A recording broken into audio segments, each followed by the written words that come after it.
Before you hear their story, before you step inside that shack, you need to understand one thing. The Ferrell sisters were not born monsters. The mountain made them.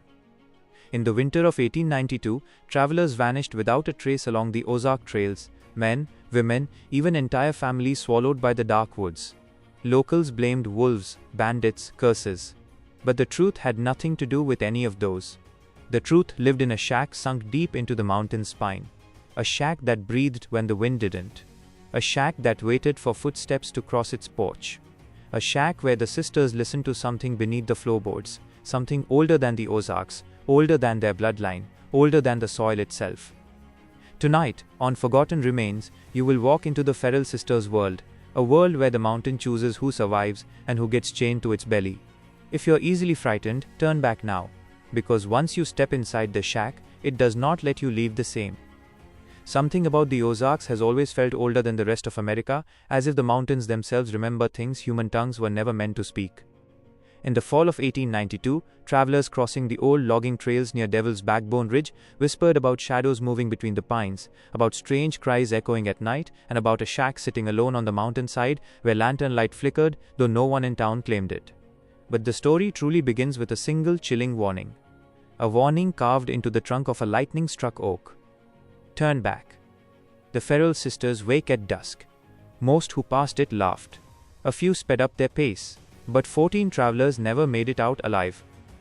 They were the unlucky ones who followed that slope where the fog rolled in heavy and the air grew still, the air that belonged to the Ferrell sisters. The mountain path wound sharply upward, twisting like a spine cracked out of place.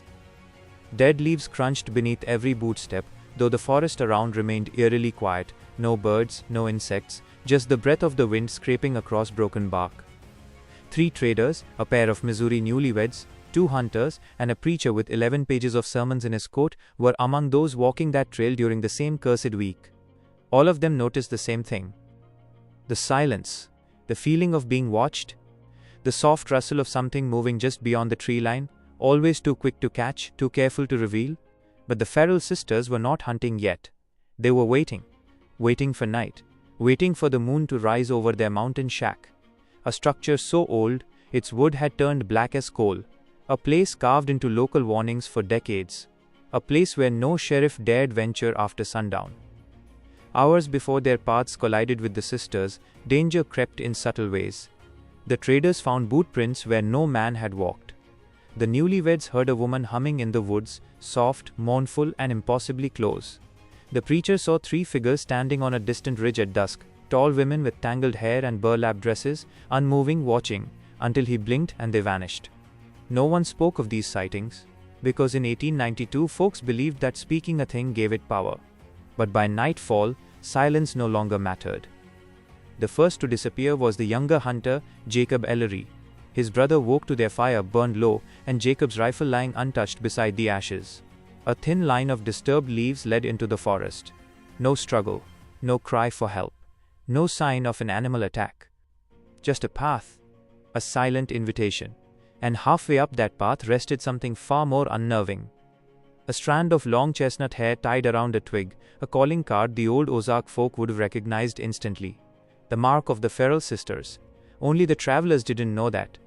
Not yet, not until it was too late. South of their camp, the newlywed couple felt hands press against their tent in the dead of night, 4, maybe 5 separate palms flattening against the canvas. When the husband lunged outside with a lantern, he found no footprints, no figures, nothing but dense fog and the echo of retreating giggles weaving between the trees. The kind of giggles children make when they're playing a game you never agreed to play. Minutes later, they saw a light on the ridge. A lantern swinging slowly. Then another. And another. 3 lights. Moving in perfect, unnatural synchronization. The bride whispered, "They're calling us." The husband whispered, "We're leaving." But leaving was no longer an option, because the Ferrell sisters had chosen their prey. Closer to the ridge, the 2 traders tried to rest by a dying fire. Every time their eyes drooped, the forest snapped them awake with a twig breaking, a stone rolling, a whisper slithering through the pines. Shadows drifted at the edge of the lantern light, women's silhouettes, tall and thin, swaying as though dancing to music only they could hear. When one trader shouted, "Show yourselves," the shadows froze. then ran. Fast. Too fast to be human. No one slept after that. By now, 14 travelers had stepped into the Ferrell Sisters' territory. A territory marked by totems made of bone and willow branches, by rust-brown stains on the rocks near the hillside, by iron rings hammered into tree trunks as though the forest itself had once been used to chain something down. But the shack was where the truth waited. A crooked building clinging to the mountainside like a parasite, its roof caving inward, its chimney cracked, its windows boarded except for one, a circular window shaped like an eye watching the forest below. Inside that shack, the sisters kept their captives. Not for desire, not for pleasure, but for ritual. The Ferrell sisters believed their family bloodline had been chosen by something ancient, something that lived in the mountain, something that whispered to them in the dark, promising immortality through continuance. To them, breeding meant ritual survival, a twisted ceremony, a monstrous tradition kept alive through fear, not flesh. They took travelers not to satisfy hunger, but to honor an old pact made generations ago. A pact sealed in blood, a pact demanding sacrifice. And every man they captured was chained to an iron ring embedded deep into the floor of that shack, rings forged decades earlier for a purpose no one sane would dare imagine. The sisters always worked in threes. Elder sister Ada, the voice. Middle sister Hazel, the hunter. Youngest sister Lottie, the one who smiled too much, the one who whispered to the mountain as though it whispered back. Tonight, their chants echoed through the shack. Their lanterns burned low and red. Their chains were ready, and 14 travelers were close enough to smell the smoke from the Ferrell sisters' fire. The mountain had closed behind them. Their fate had already been decided. The moon rose pale and swollen over the Ozarks, a sickly light that slid between the pines like a blade. By then, most of the travelers were exhausted, cold and disoriented. But exhaustion wasn't the worst enemy on that mountain. Hope was. Hope kept them walking when they should have run. Hope pushed them toward the only visible light in those dark woods, a flicker of orange that seeped between the trees. They followed it because they believed it belonged to a cabin, a home, safety. But safety in the Ozarks had a different definition in 1892. The first group reached the clearing just after midnight. The shack loomed crooked and starved, the roof sagging under the weight of age and rot. Every board looked splintered, cured by winters of loneliness, summers of decay, and storms that should have flattened it a decade earlier. Yet it stood, unnaturally, as if something inside refused to let it die. The circular attic window stared down like a lidless eye. Two of the men swore a figure was standing behind the glass. Tall, motionless, watching. But when they blinked, the window was empty again. The older hunter, the brother of missing Jacob, stepped forward with his rifle raised. "Whoever's in there," he called, "we're looking for a lost man." No answer. Just the hiss of wind curling around the shack's broken corners. Then a creak, a slow, dragging shift from inside. Something heavy being pulled across the floor. The men froze. Another sound followed, a metallic clank, then another, a chain tightening. None of them knew that deep below that shack, 14 iron rings were anchored into stone foundations older than the house itself. None of them knew each ring held only a fragment of the rusted chains that once bound victims before them. None of them knew the Ferrell sisters had been waiting for years to replenish those rings. The newlyweds arrived moments later, breathless and shaking. The bride's hair was wet, though there'd been no rain. She kept glancing over her shoulder, insisting she'd heard someone humming behind them all the way up the slope. The preacher came last, whispering scripture under his breath, but not to protect himself. To calm his hands, which wouldn't stop trembling. He was the first to notice the totems. Small bundles of bone, feather and river mud hung from the surrounding trees. They swayed without wind, as if something invisible walked past them in slow circles, brushing them with unseen fingers. The bride stepped closer to one, reaching out before her husband grabbed her wrist. "Don't touch that," he whispered. His voice cracked. The bone charm shifted on its own, twisting sharply, pointing toward the shack door. The preacher swallowed hard. "I don't think it wants us to leave." A new sound cut through the clearing. Footsteps. Slow, deliberate, crunching leaves as they approached from the tree line. A tall woman stepped out first. Her hair hung in tangled ropes to her waist. Her dress looked like it had been stitched from burlap sacks. Her eyes, deep grey, held a stillness that felt older than the mountain. "Ada Ferrell," Behind her, Hazel and Lottie emerged. Hazel walked with a hunter's stride, shoulders square, face smudged with soot. Lottie moved like a child playing pretend, barefoot despite the cold, dragging a rusted chain through the dirt like a toy. The travelers backed away as the sisters entered the clearing. Ada stopped just 10 feet from them. Her voice cracked the silence. "You heard the mountain call," she said. "It called each of you by name." "No one called us," the older hunter said, gripping his rifle. "We're looking for my brother." Ada tilted her head, a slow, unnatural motion. "He's already come home." Hazel dropped something at the hunter's feet. A torn scrap of flannel. Damp. Dark. The hunter fell to his knees. His voice died in his throat. Lottie giggled behind her tangled hair. "He fought real hard," she whispered. The bride screamed. Her husband pulled her behind him protectively. The traders reached for their knives. The preacher backed toward the clearing edge, trying desperately to form words. Ada lifted a hand. The forest fell silent. "We ain't taking you for punishment," she said softly. "Nor for vengeance." Her smile stretched too wide, showing teeth worn flat. "We take you because the mountain demands continuance." Hazel stepped forward and slammed the butt of her axe into the earth. Chains rattled beneath the ground, chains hidden under rotting boards, under soil, under the weight of decades. The travelers turned to run. They never reached the trees, because the shack door burst open behind them. A blast of warm, foul air swept out, and a chorus of metallic clanging started from deep within the floorboards. 14 chains pulling tight.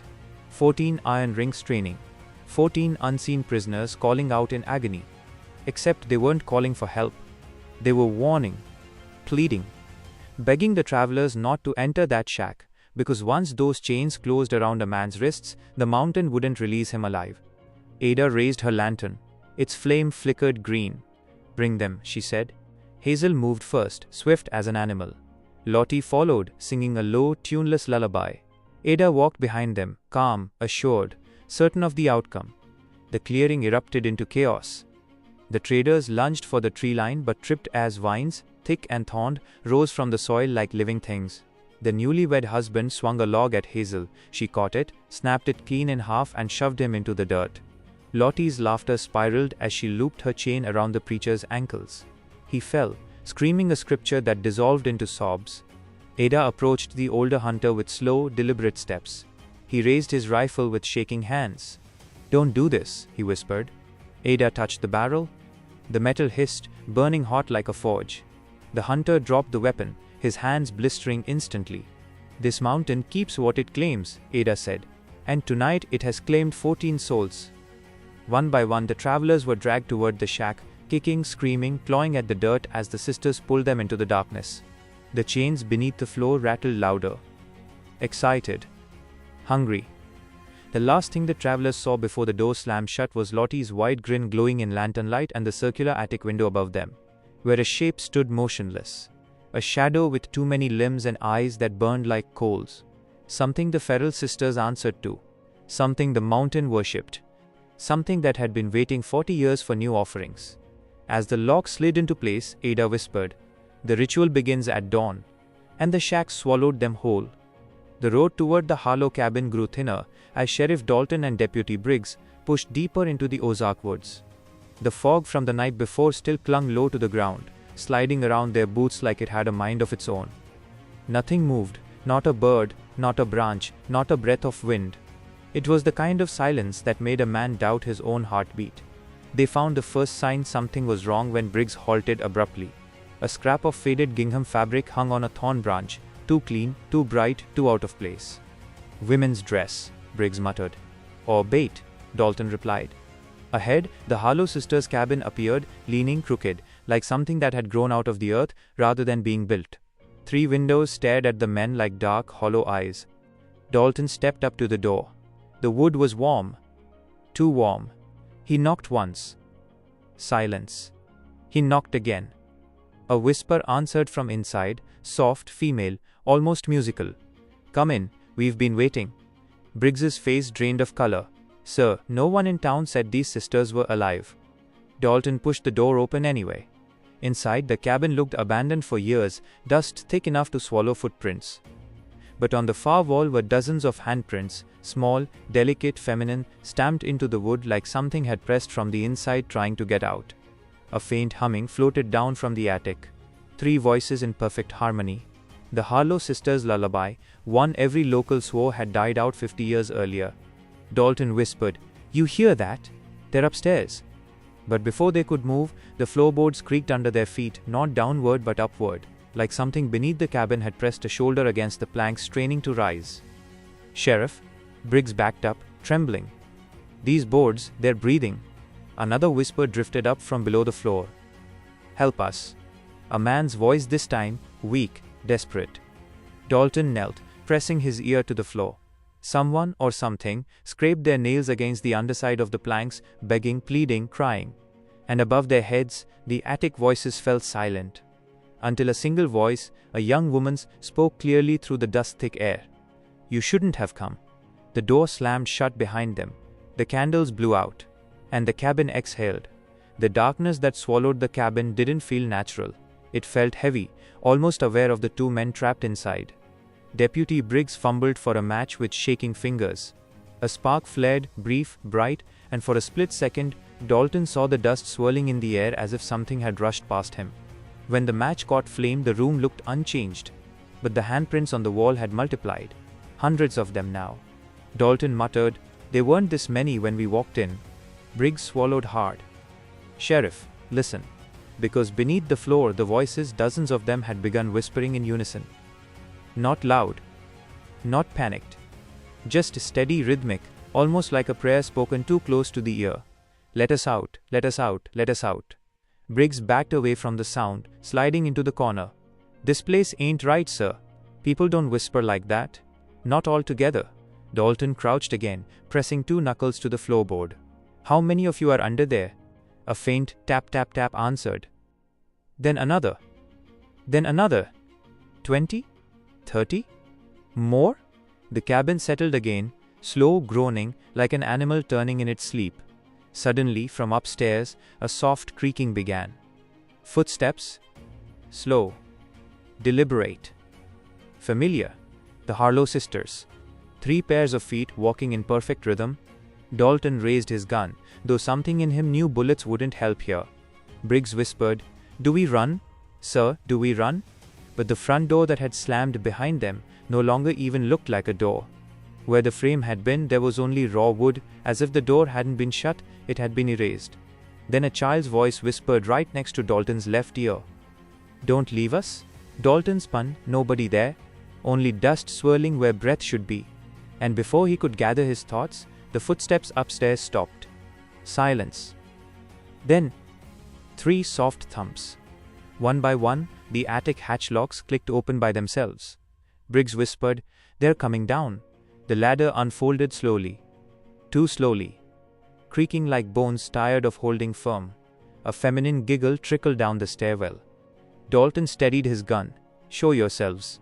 But instead of descending, the sisters spoke together, 3 voices blending into a sound that didn't belong to any living throat. "You want the men beneath the boards? Then take our place." Briggs froze, staring at the floor. "Sir, the boards, look." The wood was warping, bowing upward as if many hands were pushing, straining, reaching toward the surface. Then something scraped through, a fingertip, pale as moonlight. Another hand. Another. The boards began to split. And as splinters popped upward, the sheriff realized something terrible. Whatever was under that cabin was not staying there much longer. The floorboards finally cracked. Not cleanly, but like ribs snapping open. Cold, foul-smelling air surged up from the darkness beneath the cabin, sweeping through the room with the sting of old iron and damp stone. Dalton staggered back, raising his arm to shield his face. Briggs nearly fell, gripping the wall to stay upright. The whispers below rose to a frenzy. Not cries, not screams, but pleading, ancient, exhausted, desperate. "Don't leave, don't leave, don't leave." Dalton forced his voice steady. "We're getting you out. Just hold on." But even as he spoke, something deep inside him knew. The voices weren't calling for rescue. They were calling for company. The planks split wider. A pale face appeared through the gap, not lunging, not attacking, simply staring up at them. Eyes hollow but aware. Alive only in the way fear keeps something alive far longer than nature intended. Briggs whispered, "Sweet Lord, what did those sisters do to these people?" Dalton didn't answer. He couldn't, because the attic ladder behind them rattled. Once, sharply, like someone had kicked it from above. Then 3 soft, barefoot steps began descending. Slow, unhurried, confident. Briggs wheeled around. "They're coming down, Sheriff, they're coming down." Dalton grabbed him by the coat. "Don't look at them. Whatever you do, don't you dare look full on." The steps reached the 4th rung. Then the 5th. Then a hand slid into view. A woman's hand, slender old veins, raised like blue wire beneath the skin. But the fingers, they bent wrong. Too many joints, bending too smoothly, too quietly. Dalton's breath stuttered. He'd read old stories about witch women in the Ozarks, about mountain sisters who kept secrets buried under their floors.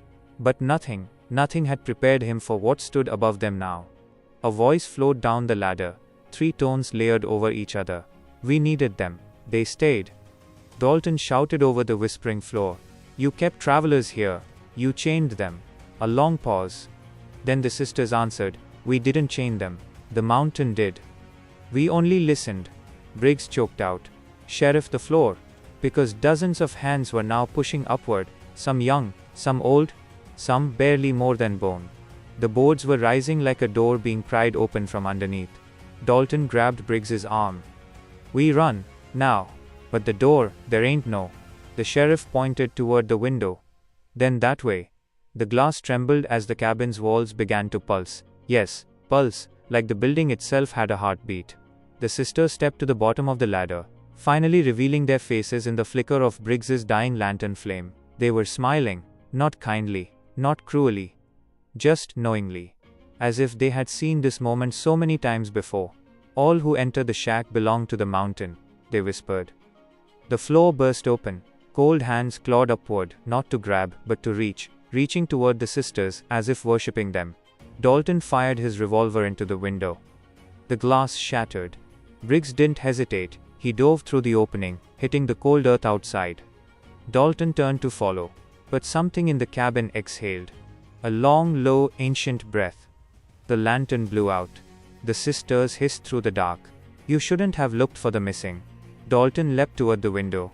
Something caught his coat. A hand? A board? A root? He couldn't tell. He tore free and crashed into the yard, rolling through dead leaves. Briggs shouted, "Sheriff! Run!" Dalton scrambled up and saw the impossible. The cabin was shifting, sinking, settling into the ground like wet earth, swallowing it whole. The windows folded inward. The roof bowed. The porch cracked down the middle. All while the sisters stood in the doorway, watching the men flee with calm, expressionless certainty. Dalton grabbed Briggs. "Don't look back. Keep going." They ran until the trees swallowed the cabin from view, until the forest was the only thing breathing around them. When they finally stopped gasping, Dalton turned. The cabin was gone. No smoke, no debris, nothing. Just earth, smooth and undisturbed, as if no structure had ever stood there. Briggs whispered, voice trembling, "Sheriff, what now?" Dalton stared at the empty patch of land, the cold wind moving across it, like fingers searching for something lost. Then he said softly, "We don't go back. We don't dig it up.